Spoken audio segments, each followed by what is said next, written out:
భారతదేశ అంతరిక్ష పరిశోధన సంస్థ మరో చారిత్రాత్మక విజయాన్ని సాధించింది. ఈ మేరకు Indian space research organisation SpaDeX mission ను విజయవంతం చేసి కొత్త చరిత్ర సృష్టించింది. ఈ మిషన్ ద్వారా ఇస్రో మొదటిసారిగా భూకక్షలో 2 ఉపగ్రహాలను ప్రవేశపెట్టింది. దీంతో అమెరికా, రష్యా, చైనా తరువాత ఈ ఘనత సాధించిన 4వ దేశంగా భారత్ నిలిచింది. స్పాడెక్స్ ఉపగ్రహాలు టార్గెట్ చేజర్ ఒకదానికొకటి దగ్గరగా చేరడం ద్వారా ఇస్రో ఈ విజయాన్ని నమోదు చేసింది.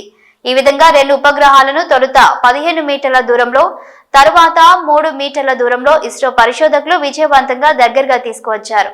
ఈ నెల 12న ఇది పూర్తి కాగా ఆ తర్వాత చోటు చేసుకున్న టెక్నికల్ కారణాలతో వాటి దూరాన్ని మళ్లీ పెంచి డాకింగ్ ప్రక్రియను ఇస్రో పూర్తి చేసింది. కాగా ఈ ఘనత భారతదేశ అంతరిక్ష పరిశోధనలో ఓ అద్భుత విజయం అని భావించవచ్చు. దీంతో ఇస్రో స్పాడెక్స్ మిషన్ భారత కృషి, విజ్ఞానపరమైన సాధన ఇంకా సాంకేతిక పరిజ్ఞానం దిశగా సరికొత్త రికార్డులను సృష్టించడానికి విశేషంగా కృషి చేస్తుందని మరోసారి నిరూపితమయ్యింది.